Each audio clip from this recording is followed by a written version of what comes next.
They canceled me for talking about Harvey Weinstein before the thing came out, but he offered to suck my in front of all my people. What? No, man. That's crazy.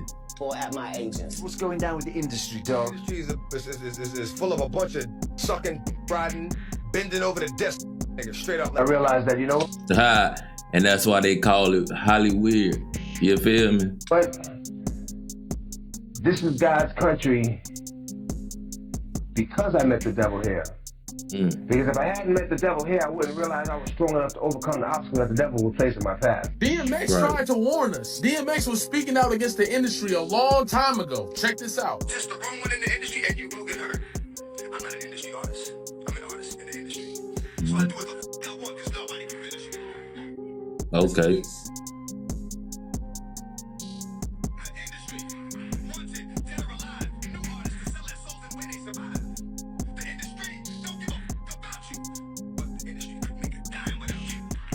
So, turns out, DMX was trying to warn us about Diddy for years, and while most folks just brushed it off, one person who was actually paying attention was Cat Williams. See, Cat's been through the same type of thing as X. Blackballed, arrested, painted as crazy, all because he wouldn't stay quiet. And both Cat and X talked a lot about how the industry really works behind the scenes, and how if you don't play along, they come for you. And now, Cat is starting to say the quiet part out loud. He's putting the pieces together. He knows DMX wasn't just struggling with addiction, he was struggling with a system, and he saw Diddy as part of that system. But what exactly did DMX witness that made him turn his back on the industry? And what was the moment that made him realize Diddy was working for that other side? Let's get into it. He did all of that. I'm thinking I'm the only black person on the script. I get there, there's 3 other black guys on there. Ooh. Huh. So you wonder what they did? I told him no. What y'all do?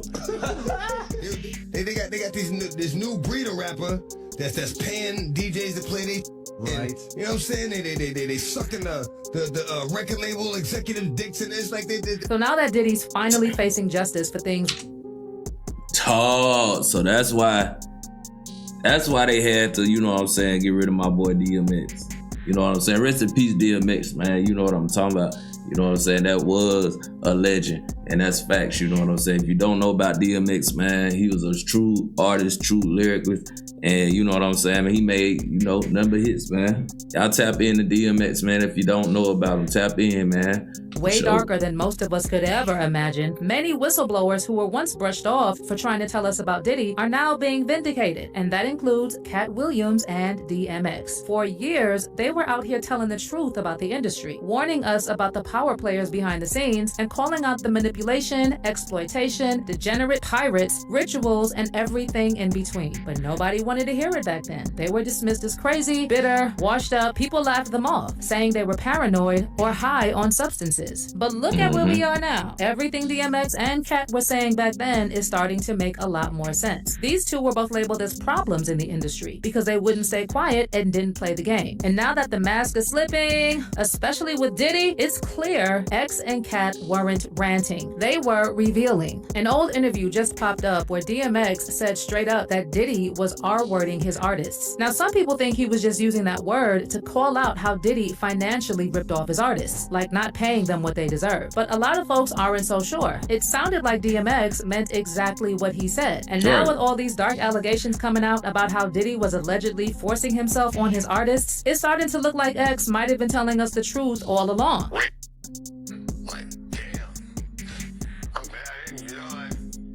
And this isn't the only thing that DMX talked about. He also talked about how there were people in the industry that basically wanted to take you out to dinner and stuff to get a hold of your music. And you cannot tell me that DMX was not talking about Diddy, because the first thing that I thought of is when 50 Cent said that Diddy asked to take him shopping. And then in another interview, DMX... Yeah, I see that interview. He sure did, man. He talking about, yeah, let me take you shopping. 50 was like, what?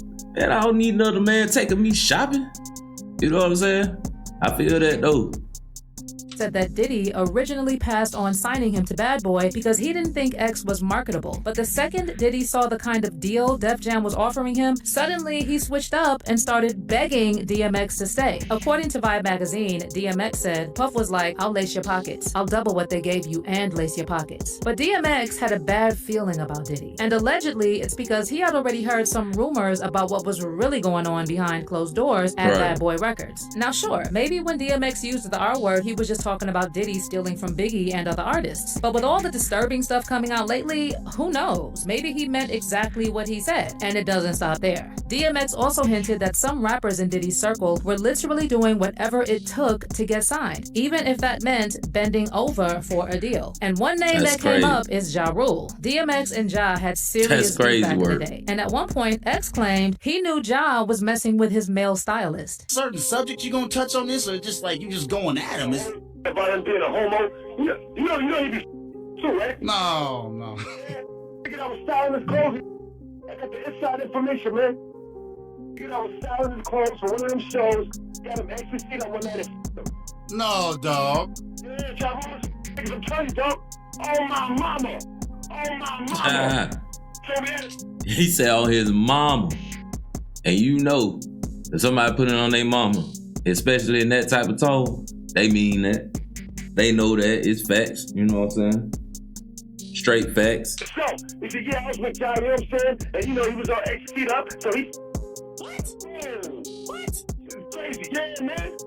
That shit ain't walking around with a bag of them pills, man. Talk about me, you can't be serious. That X is everything. Kid, X is everything. All right.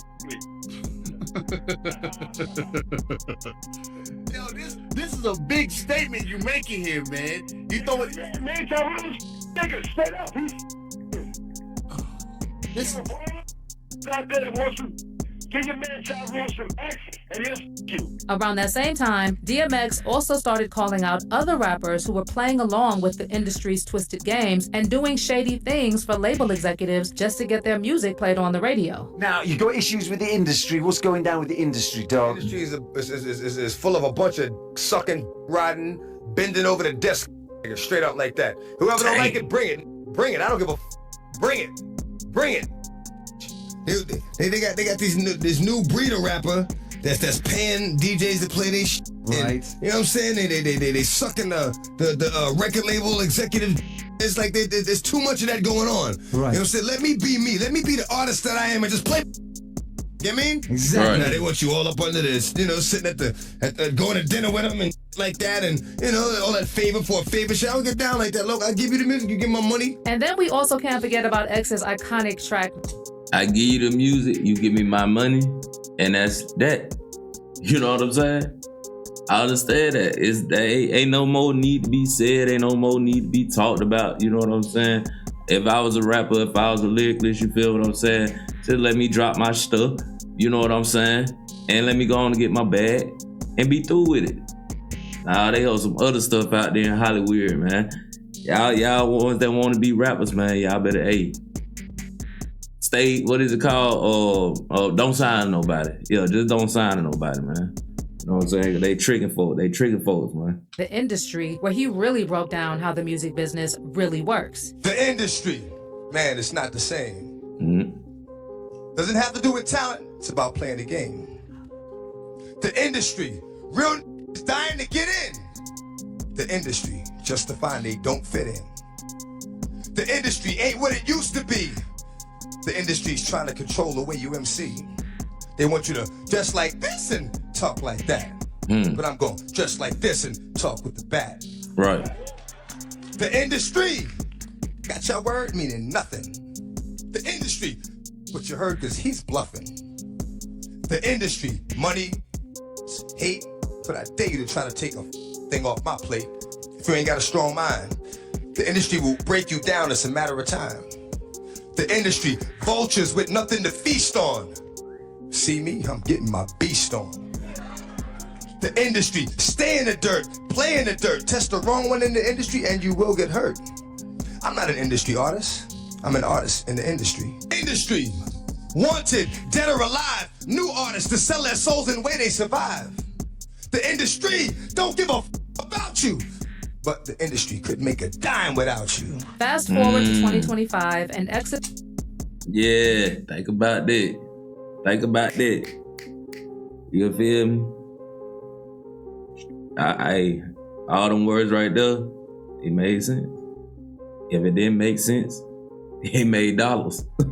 Facts though. His words are more relevant than ever. And it's wild how a lot of what DMX was saying 20 years ago is actually coming true now. He was one of the first to call out how some artists might be selling out or compromising themselves just to get fame and money. And we're watching that happen in real time. But just like Cat Williams, DMX got slammed by the media non-stop. They made him out to be unstable, addicted, violent, and there was a troubled rapper story about him every few months. Even when X sadly passed in April 2021, the New York Times still had to disrespect him in his death with the report titled DMX, top selling but troubled rapper dies at 50. And yes, DMX definitely had his share of run-ins with the law. Stuff like substance and weapons possession, reckless driving, and probation violations. But here's the thing, even with all that, DMX was never accused of anything like messing with young girls or SA. There are zero public accusations of DMX being involved in any type of predatory behavior. And that's something that separates him from many, if not most, rappers in the industry. Meanwhile, people like Diddy and some of the other moguls around him are rumored to have done way worse things behind closed doors. And yet they kept winning awards, building empires, and being celebrated as icons of black excellence. Right. DMX was publicly torn apart for his problems, while Diddy stayed protected by the very system he helped build. And this isn't just unfair, it's a tactic. They silence the ones who speak out and protect the ones who keep the dirty secrets. DMX refused to be controlled. And just like Cat Williams, he paid a heavy price for it. Cat also had many run-ins with the law over the years. And even after he got famous, he kept getting arrested for random things. One of the earliest incidents was back in 2009 in a Walmart parking lot in Georgia. The cops showed up, took some of his guns, but never actually charged him with anything. Later, Cat said the whole thing was just a straight-up witch hunt against him. He said he was just minding his own business when suddenly a group of armed men surrounded him out of nowhere. Cat told Vibe, one of them has a holster and a pocket full of bullets and a pistol. So I tell them, let's step outside. Once they get me outside, and there's 6 of them and 1 of me. Then all of a sudden, they call in the sheriff to tell the sheriff I got guns and I'm the problem? This is a witch hunt. It's getting to the point where I feel like I'm being persecuted because this don't make no sense. But that was just the beginning. Shortly after the Georgia situation, Cat started getting arrested over and over again. But the worst incident took place in December 2012 when cops accused Cat of putting his kids in danger after they found guns and weed in his house. But those charges were dropped later, and Cat said it was all just a setup and another move to try and take him down. Did want to ask, the cops, allegedly found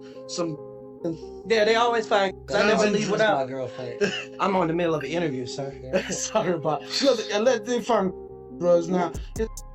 That's what it was reported. Sir, you can look at my paperwork. There was no. Weed is not a.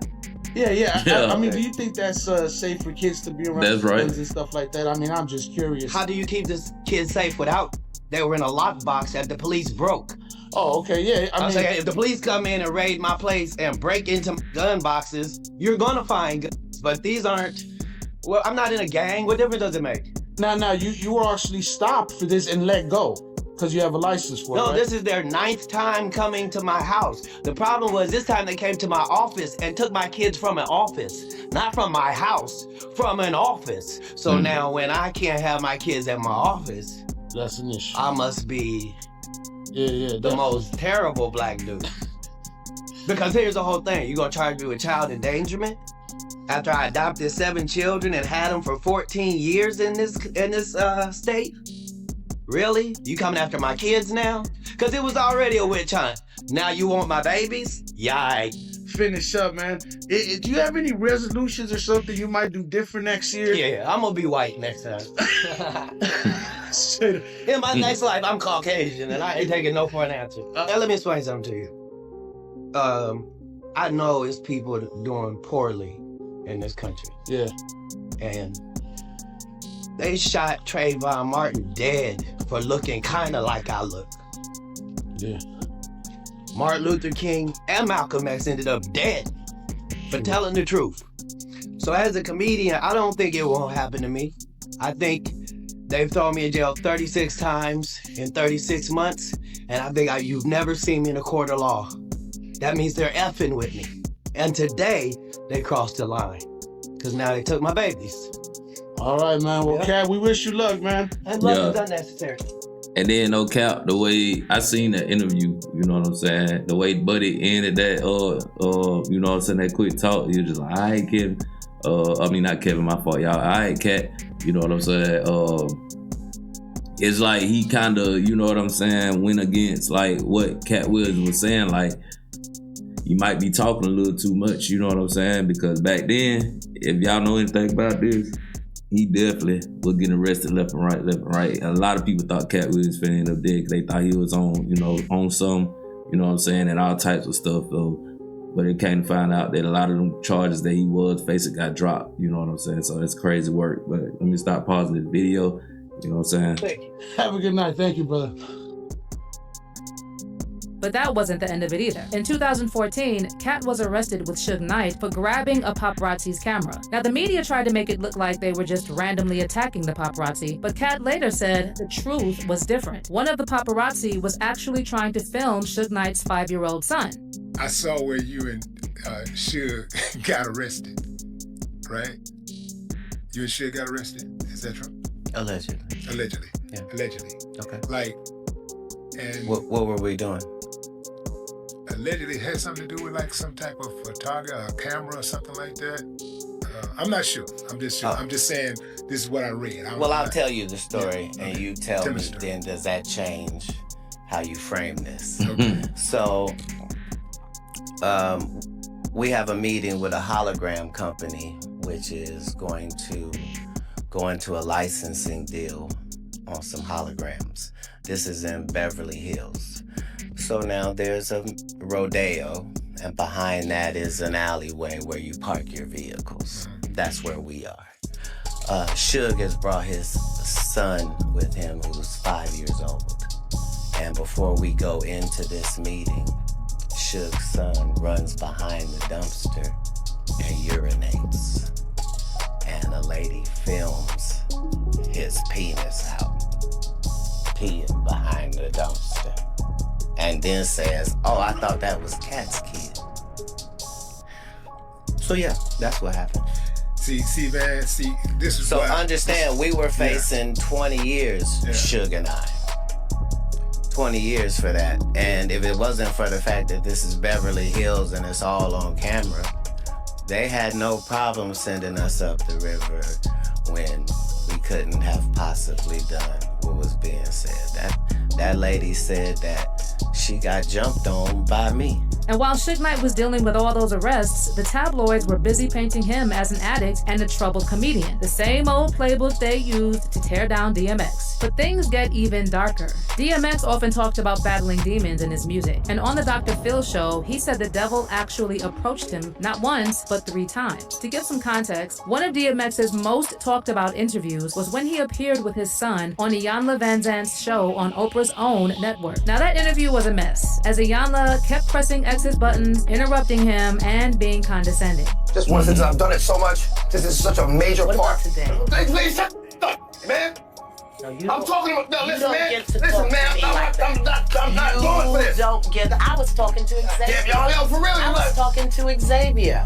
I'm not intimidated You by don't gotta be intimidated, man. Stop running your mouth. What about? I'm not. So after that interview, DMX said he felt tricked into opening up about his addiction, even though he was already pretty honest about it. And while people warned him not to go on another talk show, he went ahead and appeared on Dr. Phil anyway. During that interview, Dr. Phil started bringing up DMX's lyrics, including one song that touches on the highs and lows of fame, which ends with a powerful line, mow the grass to see the snakes. Basically saying, you've got to clear the nonsense to spot the people out to get you. Well, I want to take a look at some of the lyrics from your song. How about I pick the lyrics? Who We Be.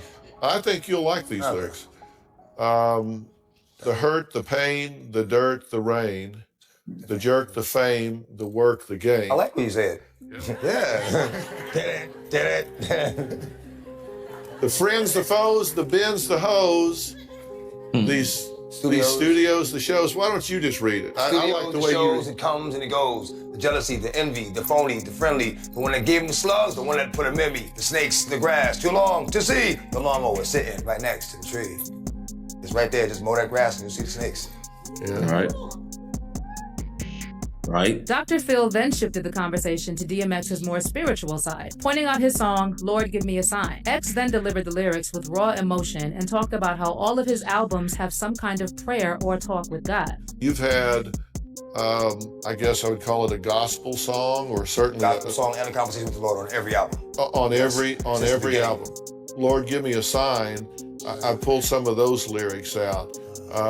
Tell me what these lyrics are and what they mean. This is a conversation with the Lord. I really need to talk to you, Lord. It's the last time we talked. The walk has been hard. Now, I know you haven't left me, but I feel like I'm alone. I'm a big boy now, but I'm still not grown. I'm still going through it, pain and the hurt, soaking up trouble like rain in the dirt. And I know only I can stop the pain with just a mention of my Savior's name. In the name of Jesus, devil, I rebuke you for what I go through. We're trying to make me do what I used to, but all that stops right here. As long as the Lord's in my life, I will have no fear. I will know no pain from the light to the dark. I will know no shame, spit it right from the heart, because it's right from the start that you held me down and ain't nothing they can tell me now. Lord, give me a sign. But then Dr. Phil also brought up how DMX mentioned having 3 encounters with the devil. And when asked why, X explained that to understand what's really going on, you have to see both sides. And he said he knew that it was the devil each time based on what was being offered. You've had a song on every album, a conversation with God. Yes. You've had and a prayer. And I think you've had 3 conversations with the devil. 3 conversations with the devil. Why with the devil? Well, to make a fair decision, I think you have to be aware of both sides. And I was approached, so of course I had a conversation. It doesn't mean I rode with him or believed him. I just was able to recognize him by what he said to me and what he offered me. I said, oh, now I know you are. That's why I stopped talking to him. I put out 7 albums, but he's only on 3. And this wasn't the first time DMX talked like this. Back in 2009, during a... Yeah, I beat that. He said he only owned 3. So he said... Yeah, you know what I'm saying? He had wisened up, man. You know what I'm saying? Because I'm sure he talking about money, you know what I'm saying, and women and all that type of stuff. You know what I'm saying? So, you know, I'm quite sure that's what he mean by it. But he said he only on 3. That was kind of funny. Interview, he told a reporter that he believed the devil lives in Arizona. He said he used to love the sunrises there, but everything changed after what he described as an encounter with evil. And while X didn't name names, he made it clear he'd never go back to Arizona after what happened. I first came to Arizona, man, and I remember one day coming from the studio at 6 o'clock in the morning and pulling over on the highway. We like 4 cars, you know, just to watch the sunrise. And it was at that point that I fell in love with Arizona. I said, you know what, this has to be God's country. So I've never seen anything as beautiful as that sunrise. Then I met the devil in God's country. You know, and it's not so much who, it's what, you know, what happens and the things that the devil does. It's not so much a person, even though he acts through people. You know, you can't call one person the devil. You know, you can't call any one person the devil. You can't do that because no one person has enough power to be the devil. You know, and you know, it's through all these hardships that I realized that, you know what, this is God's country because I met the devil here. Because if I hadn't met the devil here, I wouldn't realize I was strong enough to overcome the obstacles that the devil would place in my path. Right. And it's by overcoming these obstacles that I realized that this is God's country because he helped me get over these obstacles. He helped me get over these hurdles. Okay, so but when you're done here, yeah, you're out of here. I'm not looking back. You're not coming back? No, I'm not coming back. I'm not coming back for a show. I'm not coming back for a visit. I'm not even driving through the states. If I'm in a plane and they're gonna fly over it, I'm gonna go around.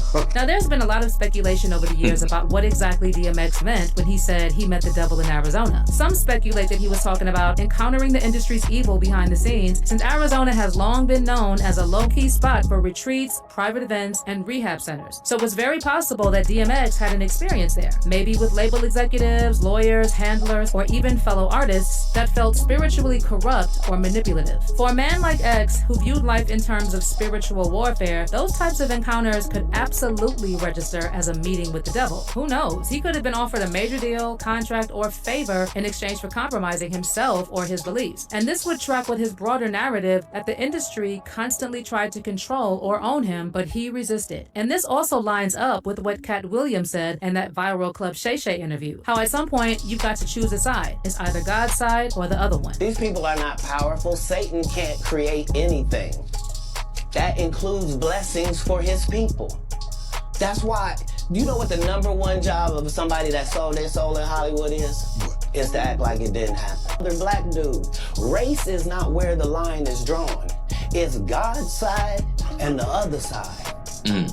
And we don't care nothing about the other side. So when DMX talked about meeting the devil in Arizona, maybe it was a spiritual message. Maybe it was code for a powerful figure. Or maybe it was him reliving a dark, life-changing moment. Either way, it's clear something serious went down. And like a lot of things X said, people didn't catch the truth until way later. But now I want to hear what you think. Was DMX dropping hints about something bigger going on in the industry? What do you think he meant by that devil in Arizona comment? And do you see the similarities between...